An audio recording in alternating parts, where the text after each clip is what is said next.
Welcome to the Artificial Intelligence Podcast with your host, Dr. Tony Huang. Today, we're with a special guest, Zachary. Can you introduce yourself? Hi, Tony. My name is Zachary Hanif. I am the VP of Data and AI here at Twilio. It's a pleasure to be here today. So Zachary, you've led AI initiatives at both Capital One, which is a giant financial firm with like a million plus users or customers, and now you're at Twilio, which has this massive like 300,000 active user base. You're like processing like a ton of events, which is awesome. That's great data to have. What are like some fundamental differences in building like AI factories, for Sure. instance, for like financial services versus the communication platforms, and then like what type of lessons like from like the Capital One era that you went through that like you applied to Twilio for like cloud native AI architectures? That's fantastic. That's a great compound question because it really does bleed into itself. So one of the things that I think is most immediately apparent between any financial services organization and a non-financial services organization is pretty much just that. Financial services is a regulated industry, right? And as a regulated industry, you have large numbers of externally motivating factors that drive you to have a great deal of rigor around the act of building models. And particularly inside of the United States, right? It's not just your financial models, the things that determine if you should give someone credit or if something is a sound investment, et cetera, et cetera. The things that you see for model governance and model risk management inside of American financial services organizations cover all aspects of modeling, including internally used models or models that are just for associate productivity. It goes across the board. And you had asked, what is it that, we can bring from point A to point B? And the answer to that is really just that focus on the rigor, on aspects of the process, and in generally making sure that you have strong model risk management properties, right? My thesis when building things like model factories, as you put it, right, is that at the end of the day, if you design your system, your environment, and you train your teams to think about things from the perspective of things like auditability, predictability, and robustness up front, you're still going to be able to ship on your sprint timelines, and your overall maintenance cost is going to be materially lower. You get incredible benefits as well in understanding the more intangible things, right? How your processes are working, how your models are making your decisions, the lowered time of onboarding for new people onto a project or a new employee in general. All of those things are huge benefits that you get from this. But if you really wanted to distill it down to things that you can objectively measure and discreetly feel, right, it is that ability to continue shipping right on your timelines without a problem and almost certainly accelerate them in many cases, right? And to have a much lower maintenance cost and overall total cost of ownership. Objective, clear things that no matter where you are immediately benefit you. There was like a recent like CapGem study that showed like three-fourths of orgs wanted explainable AI, Mhm. but like most high-performing models operate as black boxes. So how do you balance the demand for like transparency with like the need for sophisticated AI that can handle real-time customer engagement data at scale? Sure, that's a great question. And it's a risk acceptance model when you really get down to it. What is the specific use case you're using your model for? What questions is your model trying to answer? And how deep do you need to go in terms of the phrase explainability, right? Some places, depending on where you are, need to have true explainability. Every single part of the overall decision-making process needs to be able to be independently verified, directly vetted, and true to form. So you have to be able to explain exactly how you got there with each piece of data that was provided to the model, right? That's probably your highest grade of explainability in a pragmatic context, right? However, other organizations just simply need to have a general understanding of that information. And the term explainability often encompasses that kind of whole range back and forth of, hey, we're looking for things that explain each and every step and each and every data point, all the way to something more broader, which is, hey, could you synthesize a general reasoning for where you came from, how you got here, and what might have been important in your decision-making process? So that range there is often very, very important. And I encourage companies who are thinking about this and going down that path to be able to identify where their individual use cases are on that spectrum and to focus their energies based on it. If you feel like every single model you have requires the maximal level of explainability, you have, in fairness, ruled out certain modeling types. LLMs are not explainable according to the full rigor of the equation, right? We are doing better now than we were 5 years ago, that's for sure. But at the end of the day, they are still so complex that they are functionally black boxes, right? However, if you need that perfect explainability just for a subset of your space, that's not nearly so bad. And with like half of orgs right now citing data privacy as their biggest AI obstacle, and you guys are like handling sensitive customer communications across like various channels, like how are you implementing like privacy by design principles in real-time AI systems without sacrificing like the personalization or performance? Yep, that's a great question. So, like as you just said, most businesses are still asking, like, hey, how do we actually build and deploy AI systems that we can trust? Where is that trustability and how do we demonstrate it? How do we trust it and while still ensuring that it drives real material value, right?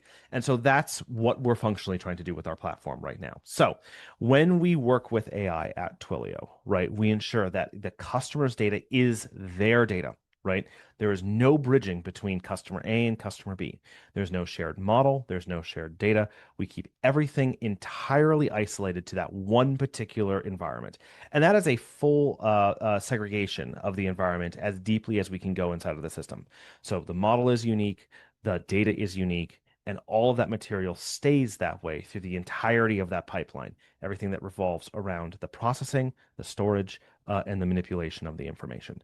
Keeping everything deeply tied in together and ensuring that everything stays where it needs to be and with only the correct visibility that is necessary to fulfill one individual customer's requests and the service that we're looking to provide, right, helps us ensure that we are able to provide that like trusted, simple, smart platform that makes sure that we provide the customers the transparency they need and the choice for what they want to do with their information and their intellectual property. And then for you, like when you're moving from Capital One's like customer data environment to Twilio's communication focused platform, how do you build like effective AI when privacy regulations like the GDPR Mhm. demand data minimalization, yet AI models traditionally perform better with more data? Yep, that's a great question. So you've got a lot of material here. When we're building models, depending on what you're doing, right, the phrase more data can mean lots of different things. Let's say that, for example, we were to train an LLM, right? The best thing to do if you were going to train an LLM is to use data that you can access openly, things from books, things from web pages, things that are open and available, right? Now, in a world where I wanted to have that LLM specifically focus on a particular company, let's call them Alpha Corp, right? So for Alpha Corp, what we would probably look at that instance is have a separate instance of that LLM, something that's isolated from anything else, and allow Alpha Corp to decide what information they wished to ingest into a vector database or some other form that the model can understand. And so that model then only sees the information that Alpha Corp wanted it to see. Alpha Corp is in full choice of deciding that their information was to be ingested there, and it is their private instance of both the data set in question, the database that is accessible by the LLM, and then the LLM itself. And in so doing, right, you put yourself into an environment very, very quickly where everyone who has been involved in that process is in choice of where they are and what they're doing. And more importantly, has specifically declared their consent and their allowances for where we are today. And then furthermore, like recent studies show that like effective human oversight can reduce AI incident rates by like Mhm. half. Yet automation bias remains like a big significant challenge. How would you like design human oversight mechanisms for like AI agents that assist rather than replace human decision making in like engagement scenarios, for instance? So you've got a lot of material there, right? This is a usability perspective, a user interface and user experience perspective. You want to make sure that when you're providing this information to your users, hey, here's an assistant that can help make your job a little easier. Here's something that can ride side saddle with you, something that is both human and machine in the loop, so to speak, right?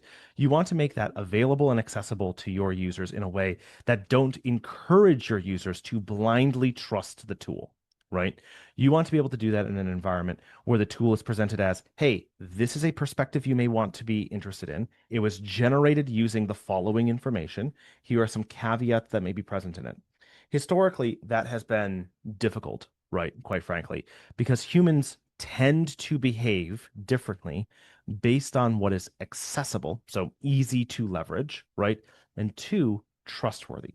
Over time, we as analysts would look at a particular body of content and say, hey, this is usually right, or we perceive it to be usually right. And therefore, as a direct result, we start blindly trusting things. You can act against this in a number of ways, ranging from things like certainty scoring to a metric that is presented about how this particular model or judgments of this particular type have been considered accurate or inaccurate in the past, effectively giving outside information that is allowing you to judge in real time or to provide some guidance to the user in real time about how trustworthy this particular mechanism is. That doesn't work for every single use case, quite obviously. In some cases, you simply need to brand it as, hey, this is a machine-generated body of content, or there's some other thing here that sets the human to say, aha, I should be looking at this with a critical mindset as opposed to accepting it blindly.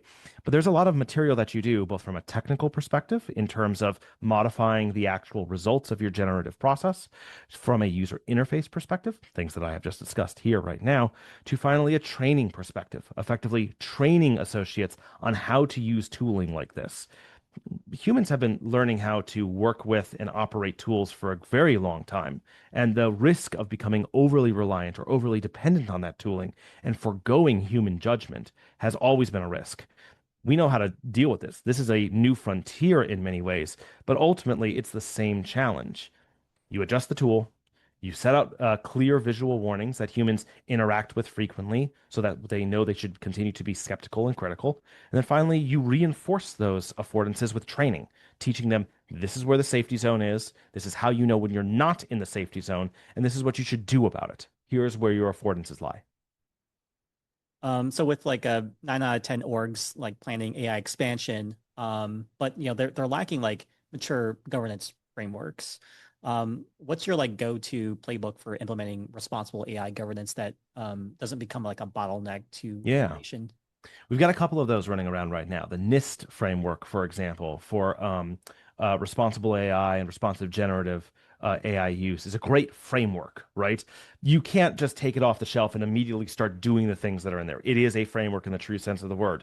It gives you terms, it gives you language, it gives you things that you need to build your own environment about this, right? And one of the things that you should do, if you have a senior individual who is concerned about this in your organization, is you should nominate someone to be the person who is in charge of putting together those drafts, assembling a small committee of individuals to help consider other things as well, things like cybersecurity, data privacy, data governance, and then finally someone with core business knowledge to understand, hey, this is how our users are likely to use these tools or interface with them, and we should consider that as a part of our overall risk environment.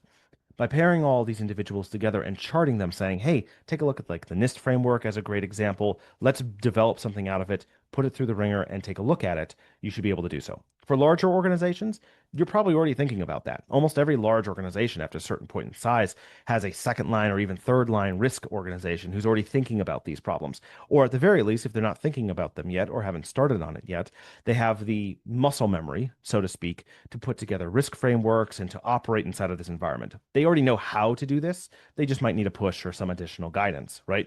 For small orgs that haven't actually had to go through this yet, then this framework is a really great way of going through and saying, hey, here are some baselines that we already clearly understand that people are beginning to centralize around and talk about to a relatively great degree. There's a lot of benefits around using that as a particular framework, but I really like how accessible it is, and how broad its swath of considerations are. Making those two things together can be very powerful. So how are you like architecting AI systems that can make split-second decisions in like customer engagement, for instance, while still maintaining like the explainability and audit trails for compliance teams? Yeah. So you start doing a lot of asynchronous logging, and asynchronous communication is really what it comes down to, right? When you emit those individual decisions, you're automatically also emitting, this is what we did, this is the level of context that we need to describe the explainability components that are necessary for our business use case, right? But also that you're spitting out the material that says, hey, this is where we are. Now, if you have to make split-second decisions, doing asynchronous logging along with a synchronous communication is often a strategy that can be beneficial. Of course, that changes based on your use case. If, for example, you have some kind of oversight process that needs to exist, then you want to synchronously communicate the nature of your decision, the evidence that you have, the logging events before you actually emit the actual answer. That's going to be different depending on who you are, what you're doing, where you've been, right? All these things are highly variable, but I would say that it actually isn't as much of a challenge as I think many people initially fear. These things are usually amortizable costs. They're things that you pay at the very beginning and can feel like you're having to push a boulder up a mountain, right? But then after that, it really is all downhill from there. It's substantially easier because the investments that you made early on, right, having bit that bullet and done the difficult work, right, put you into a position where you can continuously build up and take advantage of that investment. You earn dividends over time. And this next question is for a lot of the C-suite execs that are listening in that are interested in like POC to production gap. Sure. In your experience, what separates AI proof of concepts that become transformative business tools from those that remain just demos, right? Like Yeah. what specific like technical or like organizational factors you evaluate when deciding whether an AI system is ready for like production development? That's a great question. Um, I read a stat a couple days ago that said something on the order of 80% of all AI pilot programs are in various stages of failure, right? I don't know how true that stat actually is. Big sweeping generalizations and all, but I think it's definitely true that when you start doing work like this, unless you have a couple of key elements, you are more likely than not to fail. And if I was going to boil it down to a small list, it would be this. First, before you begin, right? Have a clear understanding of what your objective criteria is. What's the thing you can numerically measure, ideally numerically, that indicates whether or not this trial has been successful, right? It should be something that you can measure relatively trivially. It should be something that you can measure incrementally, so not all or nothing, right? And it should be something that you can measure that has relevance based on your currently existing business metrics. So something that has immediate relevance to any business is a profitability number. For example, if you have a model that somehow could influence that profitability number as a first order effect, measuring that is a pretty great way to say, hey, we've got a lot of stuff that relies on this right now, so we can incrementally measure it. It's obviously numeric, unsurprisingly, and finally, it has immediate impact to the business. They're not all going to be that cut and dry. But for almost every successful project that I know of, that first criteria was the first thing that determined whether or not it would be successful because it meant that people on the ground implementing material and decision makers deciding when and where to invest were able to come to a common understanding of this is where the value is, this is where the value might be going, and this is what we will use as a guidepost to guide our continued development. So that's thing number one. Thing number two, I tend to take a dim view of innovation centers. There's benefits that you get by centralizing certain kinds of talent. But if you're doing things in a pilot environment, right, where you're testing things out from the beginning, you want the implementers of a particular system, especially if it's a new technology that other people may not understand nearly as well, or maybe esoteric or difficult to interface with. You want them to sit as closely as you can with the associates that have the problem that this innovation team is trying to solve, right? And so for every project that I've been a part of where a start from the ground up process has started, where you start with a POC and you continuously build and continuously invest in it. The second big thing that I've seen as an indicator of success is how close that team sits to the people who actually own your business problem. Again, there are cases where this isn't as big of a deal or might even be detrimental in some instances. But those instances are rare and you tend to know them as you walk into it. Working with someone who deeply understands the domain and pairing them with someone who deeply understands a tool to which they can apply to that domain is incredibly important and I think can be extremely meaningful. It's something that has differentiated success in almost every project that I've been on. Because I like giving lists in threes, there's a third thing as well. And it's this: you want to temper your expectations. If you're a member of the C-suite and you've asked a team to go in and start executing on this, don't expect them to show up in 2 weeks with a project that just blows everything out of the water. Even in a world where you have a problem that is extremely well fit towards the approach that machine learning or AI could bring, right? And you have a clear objective criteria, and you've got lots of willing and deeply engaged subject matter experts who are working with your technical implementer team. The world that we exist in as data scientists, as machine learners, as AI experts, is we exist in a world where all of this material remains and will continue to be an experimental science. It takes some time.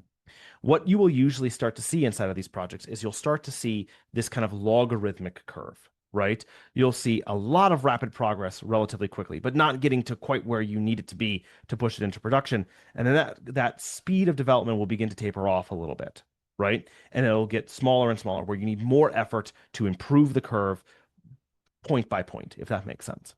So my advice in this case is, hey, make sure that you've got a way of monitoring that overall engagement of progress. You don't want the team to disappear for 2 quarters and then come back and have nothing. You also don't want to give the team the impression that you expect results tomorrow. That's just not how the field works.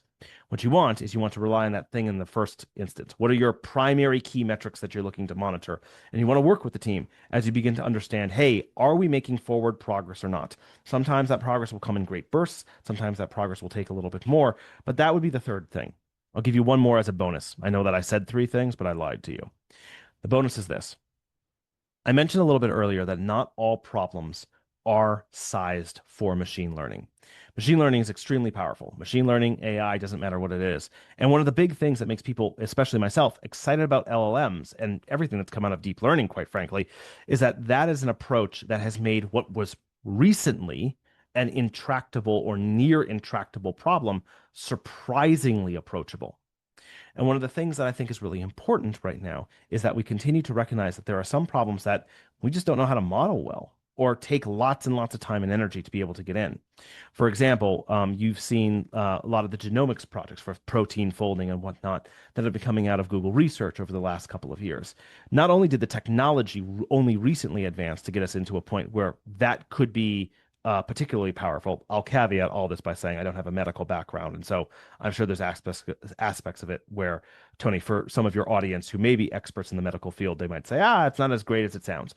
But like we have seen a step change in the approachability of that problem, both because of the technology, right? But because of that technology, something that was previously considered to be inaccessible became accessible. There's lots of problems out there right now which are still inaccessible. And if you don't have a well-defined problem with a well-defined measurable criteria, you might find yourself in that kind of a situation. Breaking the problem down into smaller parts, tackling individual segments of it at a time matters a lot. If you wake up and say, hey, I want to tackle the problem of fraud, you'll drown in it. It's too big. But if you say, hey, there's a particular subtype of fraud or particular fraud that we're seeing or particular things that we think might lead to fraud, nibbling away at the edges of this, suddenly you wake up one day and you realize you've eaten most of the problem because you've solved individual components one step at a time and made them tractable, thereby making progress on the problem as a whole. And I then, think you're still muted. Yeah. thanks. And final question, just looking ahead, you've mentioned, we've mentioned that we're still kind of early in discovering transformative AI use cases, but based on your experience, what do you see as the next breakthrough application of AI in B2B context, right? Like what should other AI leaders be prepared for in the next 2 or 3 years? Oh, that's an absolutely great question, right? And I think the thing that everyone needs to be prepared for is the pervasiveness of this, right? It's going to show up everywhere. It's going to show up at every point of the interaction, and it's going to change the dynamics of that interaction, both because it's changing the economics, of what's going on. And I don't just mean from a profitability perspective. I mean, things that used to be extremely expensive are now becoming extremely cheap, and things that we never even considered before suddenly have a cost value to them that is relevant to many ongoing discussions. I think the thing that B2B folks need to focus on is the fact that this is going to become extremely pervasive. every aspect of it is going to be affected. To what degree and how much, these are questions that are going to vary on a case by case basis. But the thing that I think every B2B owner or business has should be seeing, hey, this is changing the mechanics and the surface area of how the world works. It's challenging previously held assumptions that were so passive and so ingrained we don't even think about them anymore. They're reflexive for us, and it's starting to drive a lot of that material. If you're a B2B individual who's receiving traffic from the public, this should be immediately obvious. But if you're a B2B individual who is primarily serving your customers, right? Uh, the changing economics of this matter greatly, right? And your customers' expectations around how you keep their data safe, how you keep their interests first and foremost, right? And how you service their needs are going to be changed every minute of the day by yourself, by your customers, and by, quite frankly, the general zeitgeist of the world as a whole with relation to AI. And so keeping that in mind, I think that's incredibly important. And for the viewers at home who would be interested in learning more, what's the best way to contact you? The easiest way to contact me is probably at my Twilio email, which would be zhanif@twilio.com. Real easy to reach out to me there. I'm also on LinkedIn, Zach Hanif. It's pretty easy to find me. I'm the one who works at Twilio. There's only one of us right now. And I'm the fellow who's also worked at things like Capital One and AWS. Well, thanks so much for being on the show. I learned so much about B2B. And for the viewers at home, stay curious. Been a pleasure being here. Thank you, Tony.